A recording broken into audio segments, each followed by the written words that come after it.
Great. Well, thank you for having me. It's been a pleasure to represent the 18th District for the past 4 years. For your readers, they've known me as representing half of the city of Springfield and about half of Sangamon County. Traditionally, Sangamon County's had 3 congressmen.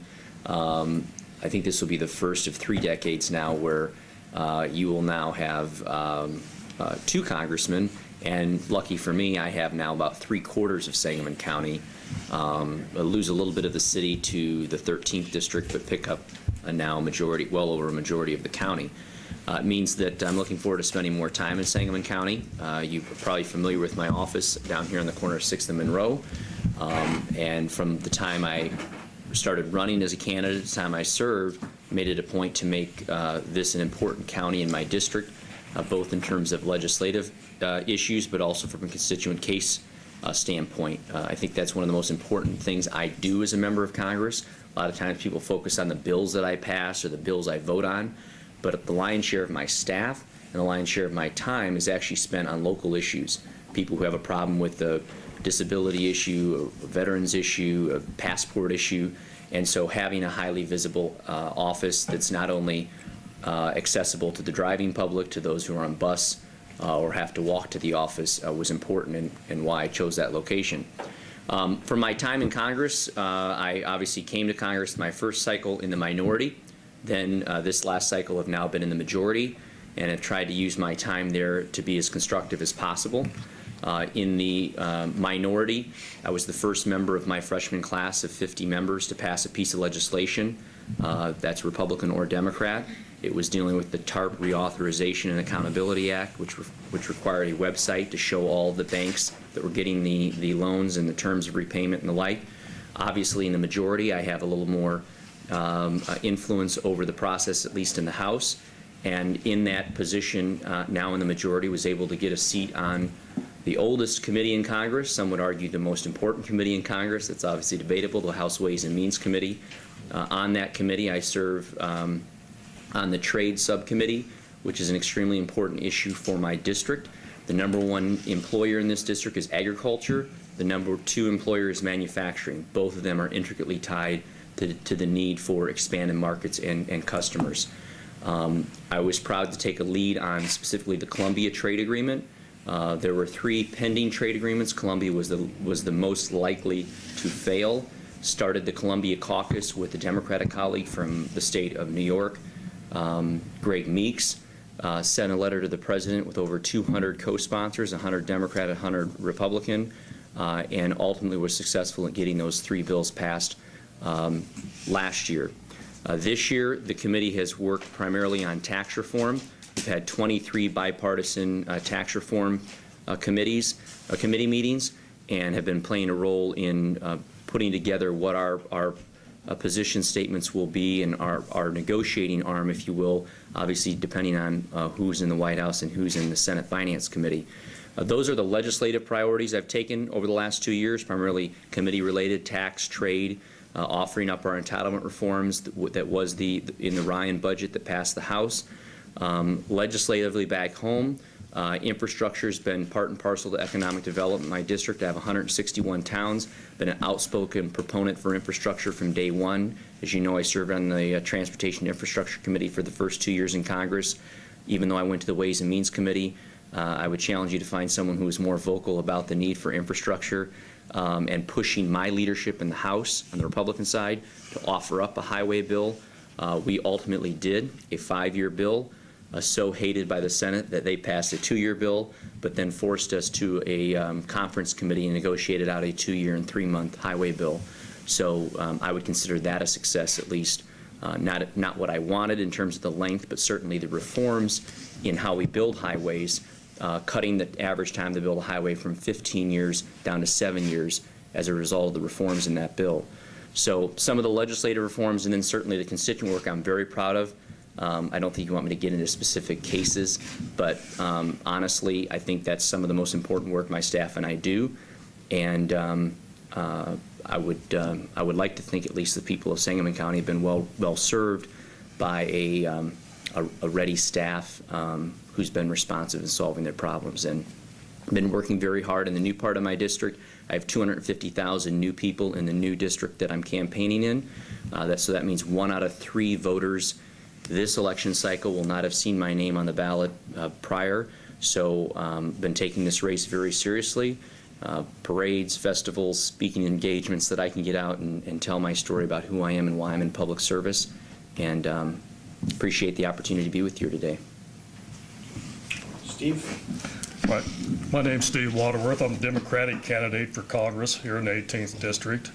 I have a feeling that a person who's in Congress should represent the people in Congress, people in his district. The 18th Congressional District makes up a lot of people, all different kinds of jobs, all different kinds of nationalities. They have lots of different needs. That takes a special person to represent these people, someone who has what I call real-world experience, someone who can represent we the people, not someone who's out here working for corporations. Congressman Schock has huge campaign fund, over $2.5 million. I have very limited amount of money, but I feel that's to my advantage. I'm not beholden to anybody. So I have that kind of, for years now, I've been on the board of directors of Community Action, representing and working with people who actually need and can use the resources that Community Action provides. So I feel that I bring to the table, representing the people of the 18th District, something special. That real world experience that I get from growing up on a farm. I mean, a poor farm. I worked hard all the years that I was in high school. I went to college, joined the Air Force, have 26 years of military experience. That's real world experience. Then after I left the Air Force, I volunteered, helped 4-H, helped the kids. I work in my township, the town clerk of my local township. So these are things that I feel make me a good person to represent the 18th District in Congress.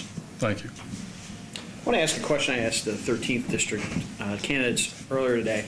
You know, Congress has got an approval rating, somewhere around 10%. People really seem to be fed up with the infighting that goes on there, the inability to work together. Congressman, can you name one issue or one idea of the Democrats that they've had that you've thought, okay, that's a good idea, I want to work with them across the aisle on this? You know, can you name something like that and address in general, after you do that, this divide that we have in Congress and how you can bridge the gap, especially given that you're kind of a rising star in Republican circles. You're seen as someone who's going somewhere. Hopefully that's up, not down, right? Yeah. Well, first, I would say the first piece of legislation I passed was a bill with the chairman of the Financial Services Committee at the time, Barney Frank, dealing with TARP, which wasn't exactly a popular program at the time, and I think showed an ability to put ideology aside for the sake of good policy, and we passed a bipartisan measure. Infrastructure, clearly spending is not something that is a favorite word in the Republican Party. And so even the highway bill that we were able to negotiate had a lot of Republican no's, a lot of Republican opposition, and took some debating with my Speaker and Majority Leader to allow for a big spending bill to come before the Congress in an election year. There's others, but I'll stop there. First of all, I tell my constituents, we as an electorate are a function of who we represent. And if you want good people to get elected to office, if you want good people in office, it's up to you as the electorate to hold those people accountable and to demand that they perform in a way that you think is worthy for the district, i.e. a sense of bipartisanship, as you've described, a willingness to negotiate to the center on issues, not just be an ideologue and stand in the corner. I think the 18th District, I would humbly submit, has been one of those districts that's demanded a degree of bipartisanship from their district. I don't know what my percentage is right now. I know in my first 2 years, 1/3 of my votes were in line with the president's position. which is one of the higher percentage of members of Congress from Illinois. I'm not suggesting I'm the most moderate member from Illinois, but if there's a bridge that I can cross with the administration or my Democratic colleagues in Congress, I've done it. Second, when it comes to big issues, I've not been ideological, and I've spoken out. I've told Speaker Boehner, look, if we can fix entitlements, if we can fix Social Security and Medicare, then I'll be your first vote on revenue. And I think the Woodward book, now that it's come out, has clearly made it known that Speaker Boehner was negotiating with revenue on the table. That was an option. He did have that from his conference, and I was one of those who said, look, if we can bend the cost curve, fix entitlements, I can explain revenue to my constituents. So again, not something real popular with the base of the party. Beyond that, I think it's how you act. I think if you look at my speeches, if you look at the kind of legislation that I introduce, I'm not someone who tends to give bombastic speeches. I'm not someone who tends to call my colleagues who I disagree with from time to time names. I look for those opportunities for bipartisanship. One bill that Senator Durbin and I are working on, he's the chief sponsor in the Senate. I'm the Republican lead in the House, is on a child marriage bill that I became made aware of as a result of a trip to Ethiopia with an organization called CARE. So even within this, in the state, or whether it be out in Washington, D.C. in the Congress, if there's areas where I can work together, I look for it. I think that's ultimately why people are frustrated with Congress, is because not enough is getting done. So to the degree I can try and help get things done, help solve problems, I think that perhaps that's why I have a little bit above a 10% approval rating.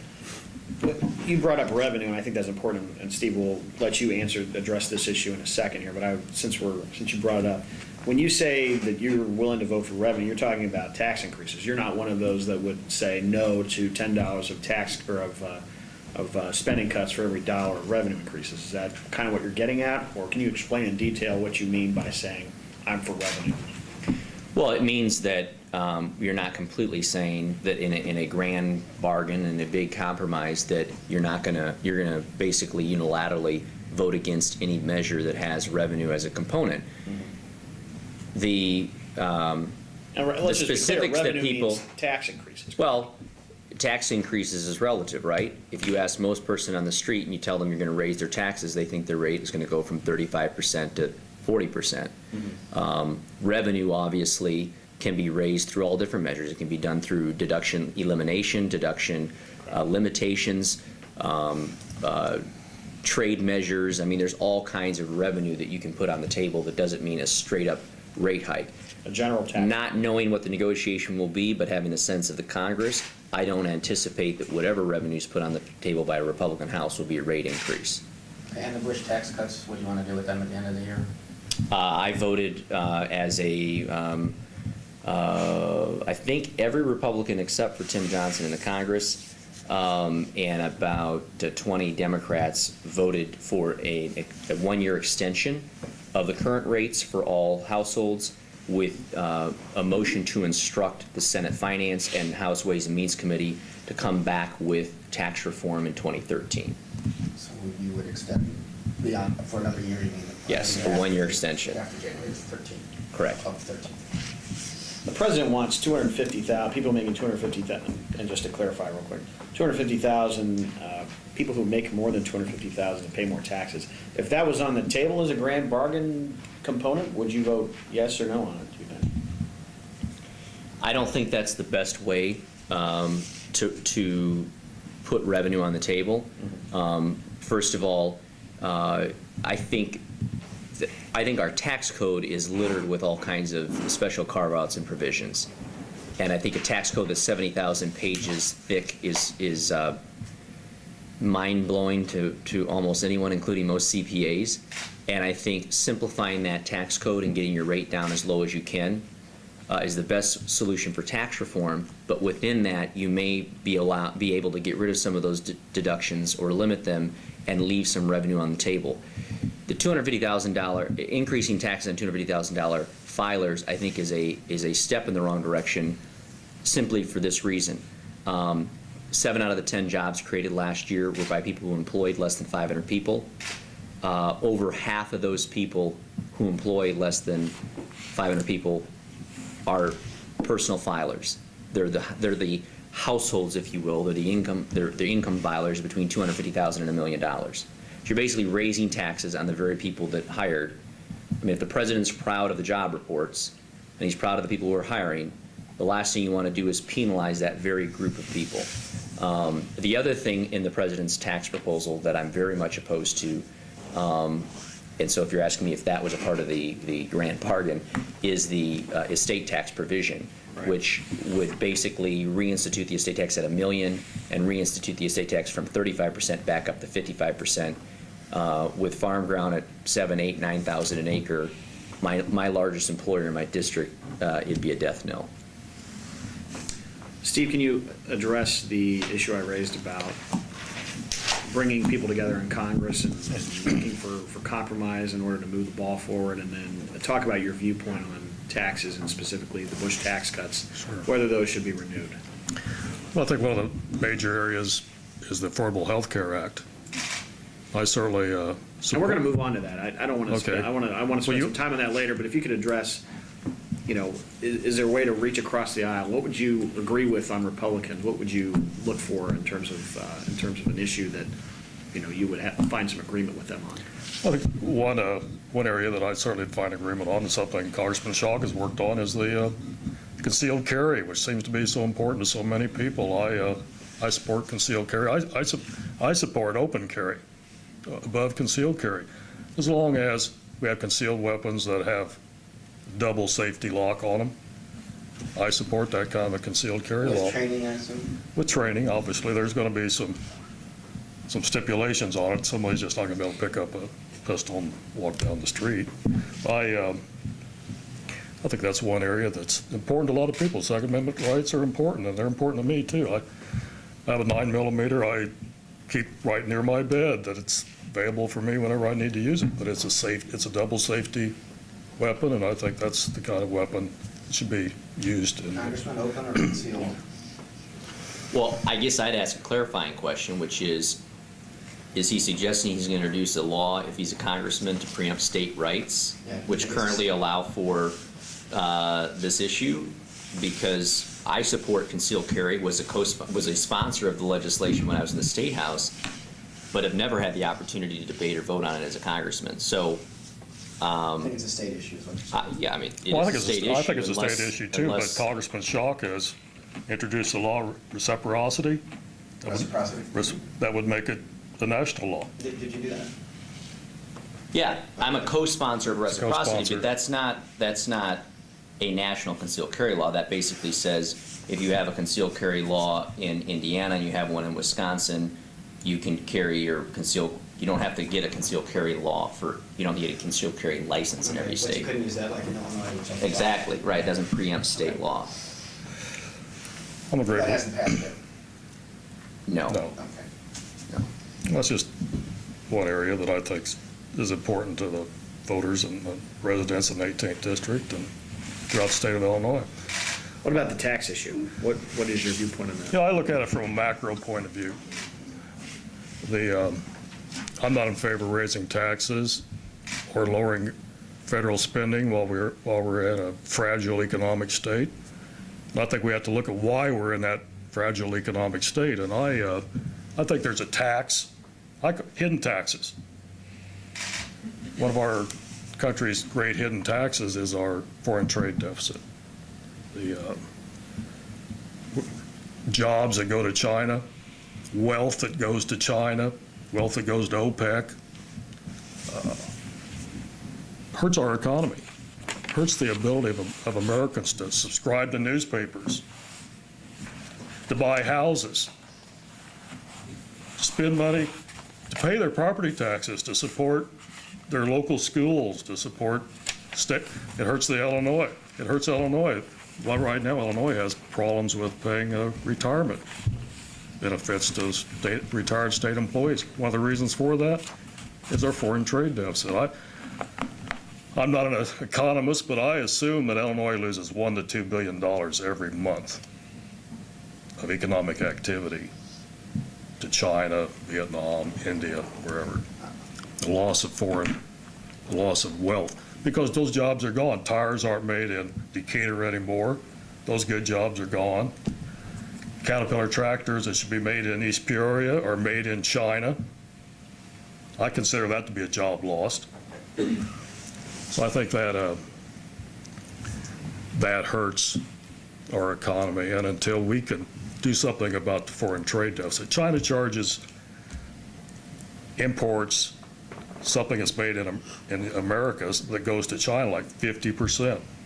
When something China makes, it comes back to America, we charge 2.5%. You wouldn't raise taxes where the Bush tax cuts are either. You kind of- No, I want to leave that alone until, but Including for higher. we've got to zero in on what the real problems are. Politicians want to work around the edges, want to make themselves look good, Okay, so, but you would- this, you would that, let but those I tax want, cuts I want to extend go for after, right, Okay. right. Do Pretty you think much those so. jobs are coming back, though? I mean, when you talk about these trade agreements, they also provide Americans the ability to buy cheap stuff, you know? I mean, how do you reconcile? Let me explain it to you like this. When an American, not too long ago, I bought a printer made in China, I believe, $100. It was made in America, probably cost $300. Somebody in America has to pay that $200 of lost economic activity. There's no free lunches. There's no free rides in an economy. Things get lost. So what do we do about bringing jobs back? Well, I think on goods that are not necessary to our economy, let's just say toys or knickknacks, something that's made in China, we should start slowly raising import taxes on something that's really important to our economy, like computers, maybe computer printers. We'll keep that a little lower. But I've been called a protectionist for taking this attitude, but I don't apologize for that, because I think protecting the American people, even if they don't like it, is something that you have to do if you're really going to represent. I mean, hasn't the Good economy representative. changed? I mean, I think Steve Jobs said before he died, we couldn't build the iPhone in America today because of the flexibility that the Chinese factories offer. Are we too far gone for this kind of solution? I'm worried about that. And that's why I said there's probably some things we just can't bring back, but there are some things we can, and some things are coming back. Manufactured tires has come back to some degree, but we can do a lot more. There's a bill, I think Congressman Schock voted against it, that would let corporations that want to ship jobs to China, they can get a tax break for their expenses of sending those jobs out of the country. I would certainly not vote for that. I'm sure he did. I wouldn't do that. I think that's wrong.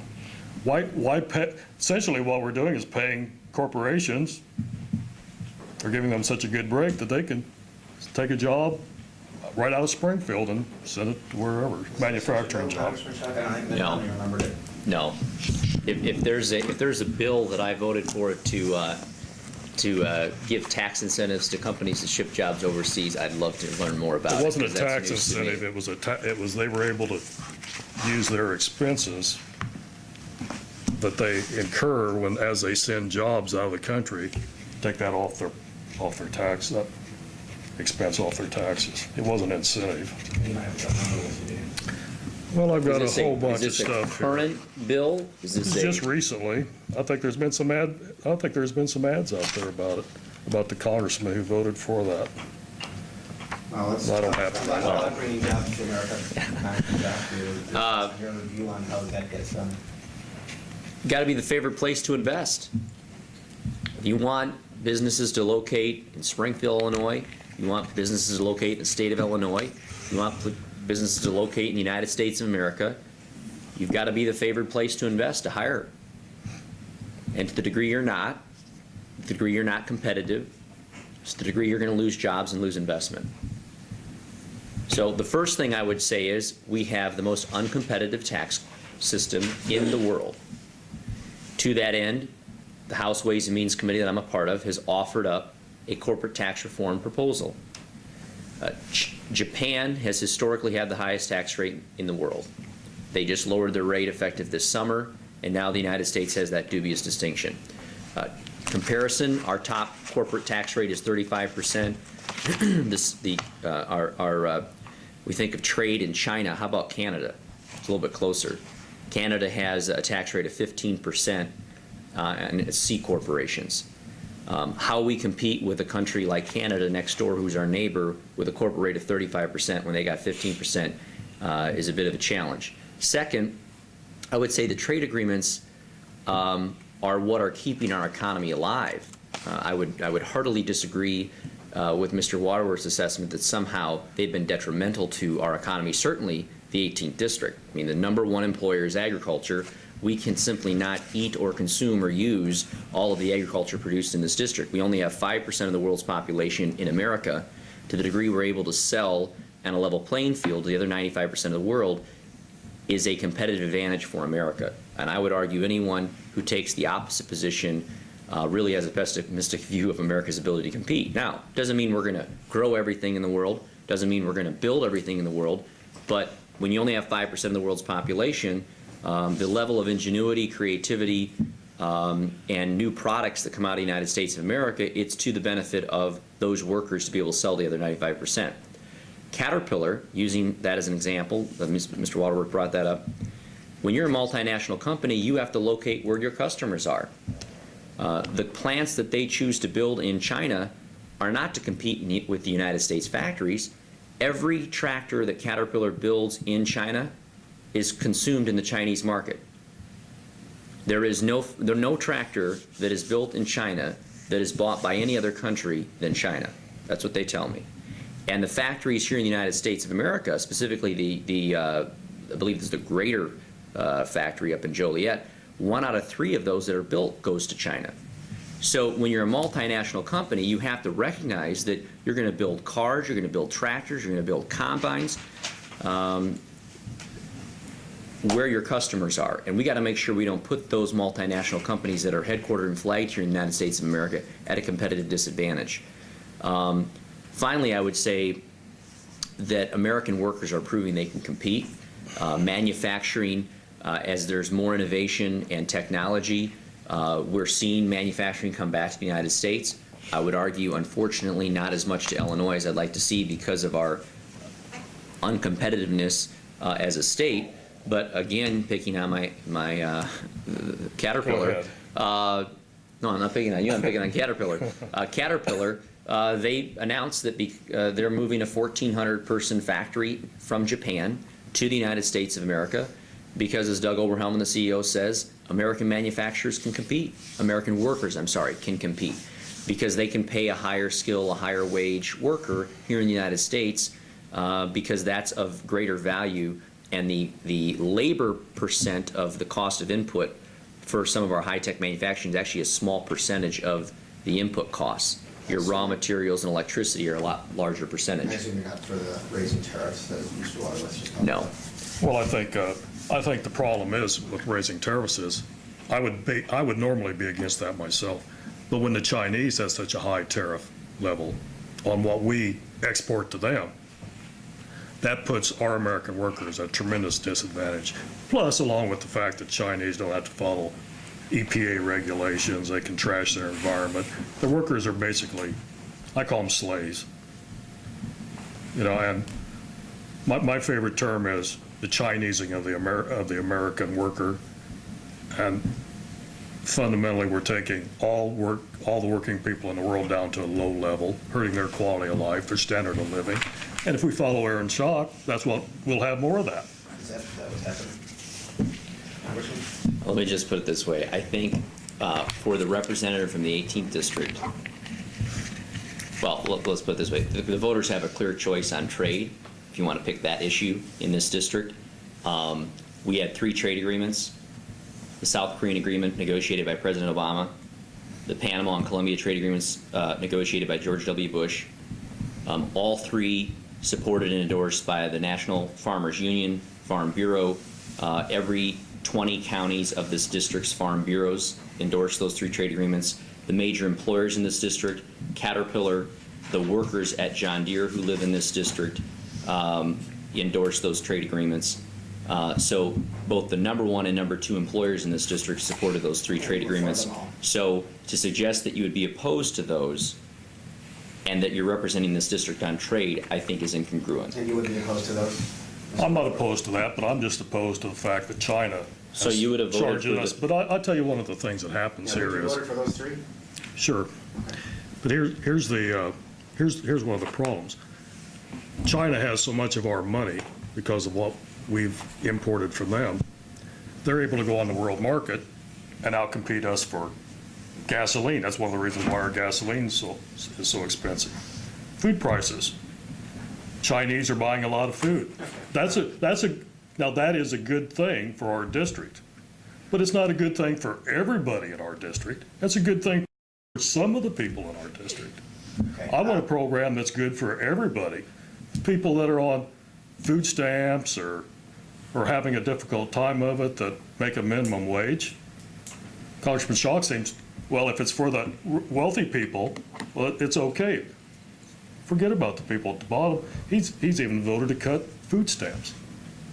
Well, I was going to talk in general, perhaps this is the Paul Ryan budget discussion, but you voted, I think, Representative Schock, for the original Paul Ryan budget that even Mr. Romney is now not for in elements, which I think, is that all including Social Security, Medicare, the voucher system, things that certainly Democrats have used as campaign issues against Republicans. Do you stand by the original vote on that?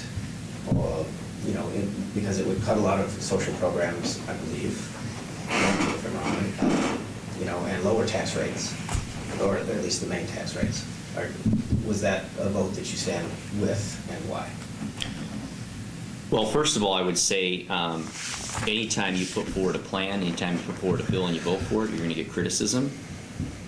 And the first question I would ask anyone running for office that wants to talk about what they're against, I'd first ask them what to talk about what they're for.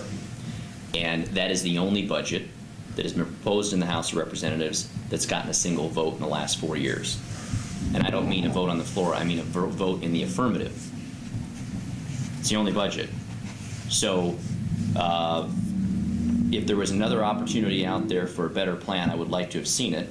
The only other alternative budget I had been able to vote for was the president's budget, which not only didn't get any Republican vote, it got 414 no votes in the House, 97 no votes in the Senate, meaning no Democrat voted for it either year.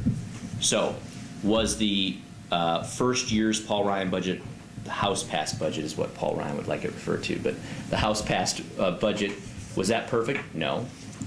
This last year's budget, which was modified, was that perfect? No. But it's a plan.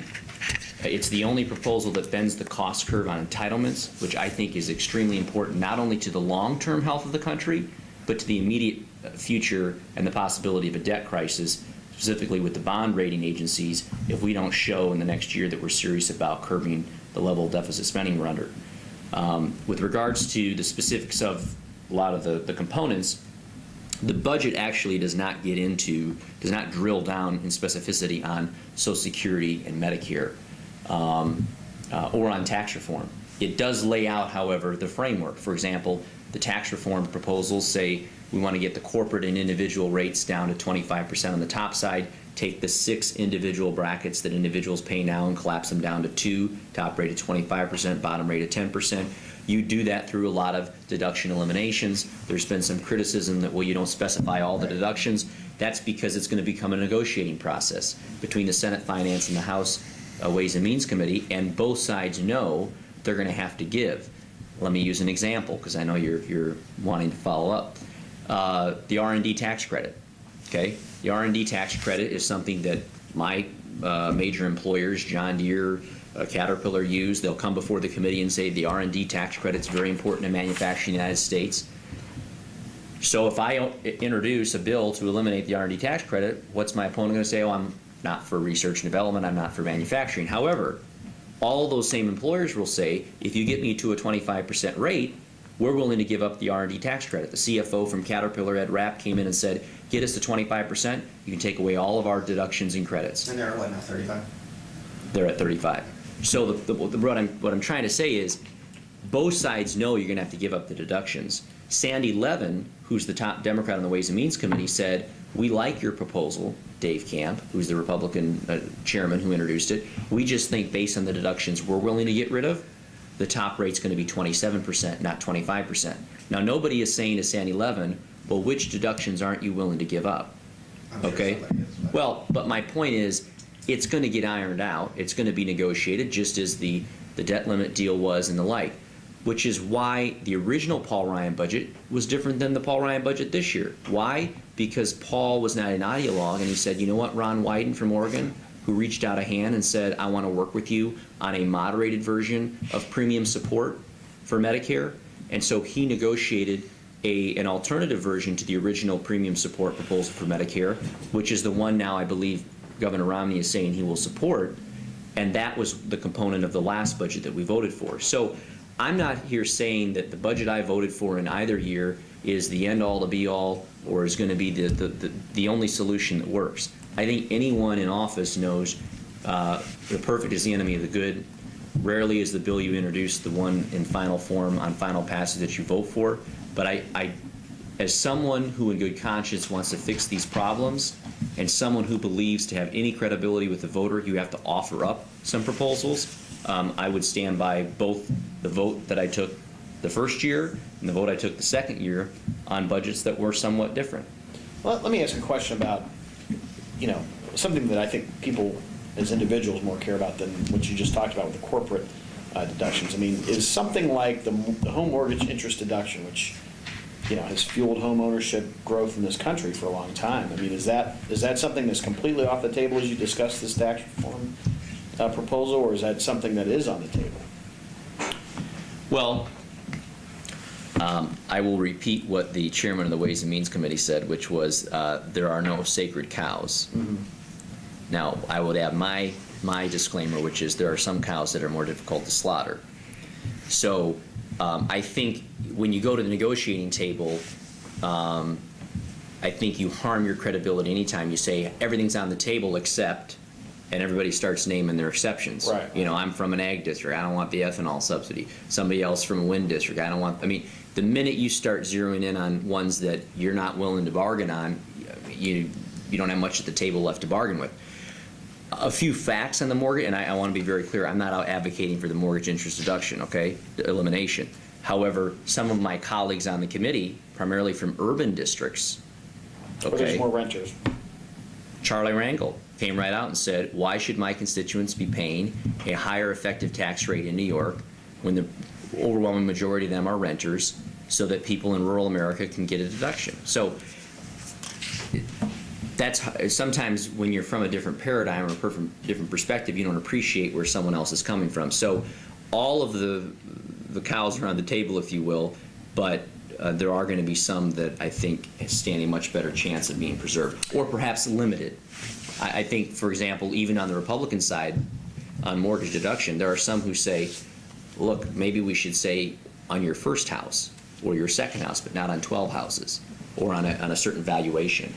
A house that's less than $200,000 or something. So we're looking at if Governor Romney should become president. Almost coughed there. We're going to cut Amtrak. Be no more trains coming through Bloomington, going from Chicago to St. Louis, coming through Springfield.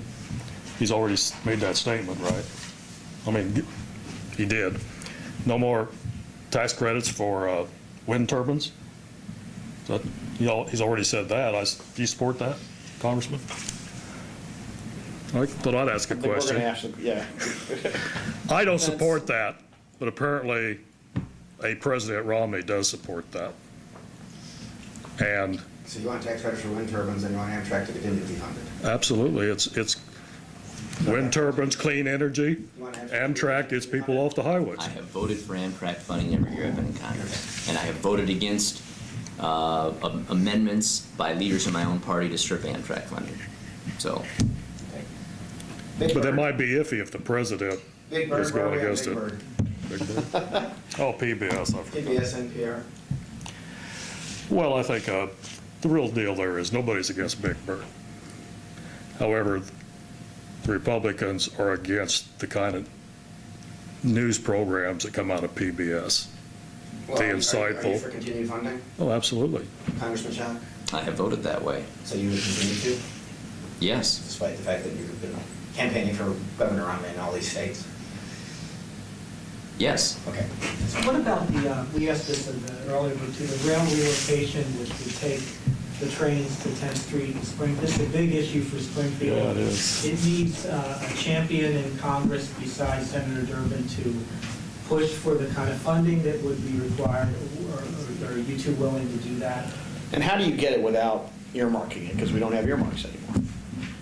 Well, first of all, I would say that I was in support of the 10th Street corridor before Senator Durbin, and I signed the letter that was printed in the State Journal Register, full-page ad by the advocates for the 10th Street corridor back when they first were being formed.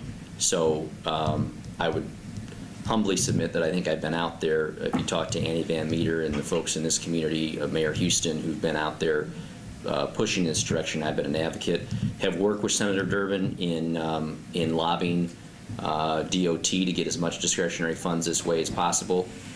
You know, with regards to earmarks, that's maybe a touchy subject. I'm one of the outspoken folks in my party who is opposed to the earmark ban, still support members' ability to lobby for resources in their district. So I would hope at some point the process is reformed or at least improved to the point where we can get back to being able to lobby for important projects like this. Beyond that, right now, the mechanism that's in place in DOT are projects of national significance.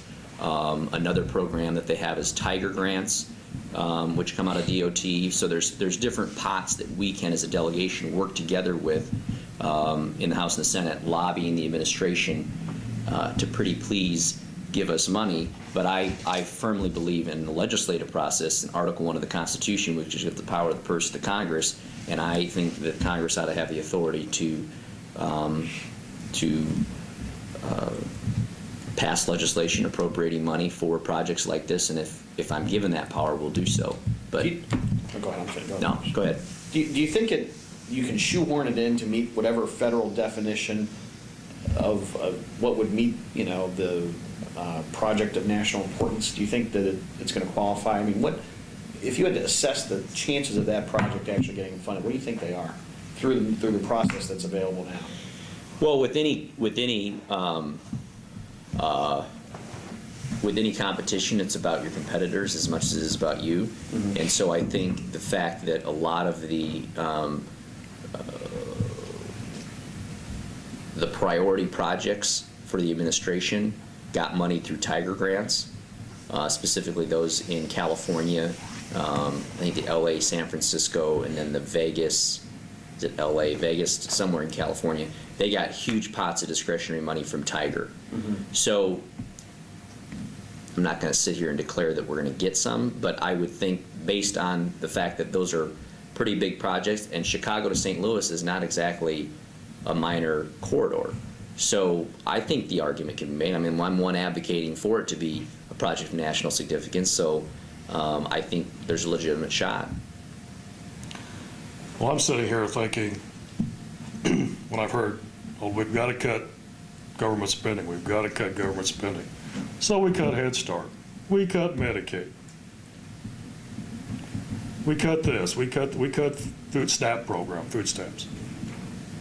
But we've got all this money to spend on a 10th Street corridor, which is probably, I'm sure it's dreadfully needed.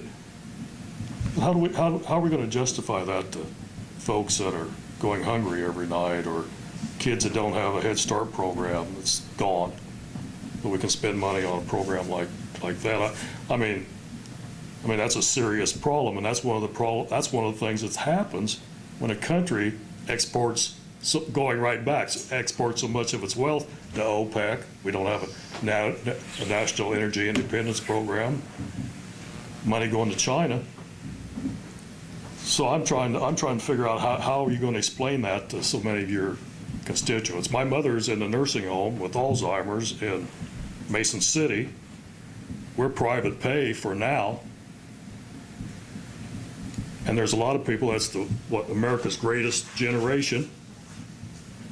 A lot of them are poor. They need help to live in a nursing home. And now we're we're going to cut Medicaid. We're going to make the nursing homes and the states make it possible for these folks to stay in a nursing home. Who's going to pay for You're it? talking about the House passed budget? I'm talking about the House passed budget, Ryan's budget. I mean, I just don't see how we can do everything. Is that, Something has to give, especially when you've got $1 trillion a year deficit. 16 trillion in it altogether right now. I mean, yeah, Congressman Schock, you agree with Pretty sad. those three areas that you mentioned, Head Start and food stamps, and Medicaid would be cut? Well, first I would say that I agree something's got to give, and so I would respectfully ask, if not our budget, whose budget? The only other budget was the president's budget, which takes our debt from 14 trillion to 28 trillion. So if you have a different proposal that cuts in other areas, other than the areas outlined in the House budget, I would like to see it. And if you're not for cutting, then it must be continued deficit spending. But you can't just be critical of whatever I stand for or others stand for if you don't have an alternative proposal, number one. Number two, I'd like some clarification on whether you support the 10th Street corridor or not. well, I said I support the 10th Street corridor, but I'm trying to figure out where the money's going to come for it. There's a lot of things you can support, I got a couple. but if there's not the money there for it, I got a couple of quick political questions. You haven't raised, Steve, No, no, like, you know, right. more than, you haven't filed for the $5,000 raise yet. That's right. Doesn't that indicate your party's not with you and this is just kind of for show here? I don't think it's for show. But it's my party with me. Well, the party only has so much money, and there's other races. Obviously, well, I'm not going to sit here and pretend to be naive and stupid. We know how the district was redrawn, and we know why it was redrawn the way it is. Well, Democrats drew it. Right, and we know why they did it. So they're supporting. We've got some really good people: Sherry Bustos, Tammy Duckworth, You're David saying Gill. the Democrats went to the other districts. Yeah, if you drive through Springfield, wherever the Democrats live, they're probably in So is your David role Gill's here really district. just to bring up issues and try to, I like to bring up issues. you know? If I can do that, that's fine. And Congressman Schock, a political question for you, of course, when you were at the Republican convention, you were busy there because I saw you being interviewed everywhere. People were talking about you running for governor, possibly. I know you have talked about rising in House leadership. Should we expect you to run for governor? And you continue to raise money. I know you don't want me to ask you because you think I don't ask everybody, but I think I do. But he's also been a statewide office holder for a long time. You have $2.5 million. Is your event at the hangar, was that last week or is that today? This week. It's this week? Tomorrow night. So you're going to have, how much? Tickets are still How available. much is the ticket? How much is the ticket? I think $25. Okay, so you're gonna have a lot of people out there. So you continue to raise money, you got $2.5 million. Why? And I know that you've had an impact on trying to get people you like on the state central committee. What is your plan here? And you know, what, you want to be governor? What's going on? Because you seem to say that to the Sun-Times. Well, first, I will answer your question, but I'd like to know whether Steve has raised and/or spent more than $5,000 to date. No, So all of the robocall ads that you're doing and, there have not been that many. okay. Look, I'm not going to be bashful about saying that I'm passionate about the positions that I take and making a difference in a society. And that means not only supporting my own candidacy for elected office, but also supporting the candidacy of those people who I agree with at local levels of government, at state government levels, and at the federal government level. I've been very supportive of Governor Romney, as you know. I've been very supportive of state House and state Senate candidates all across the state. You know that. And I've been very involved with city council and mayoral races throughout the 20 counties, in every one of my 20 counties that I represent. That takes a certain amount of organization. It takes a certain amount of fundraising prowess to do that.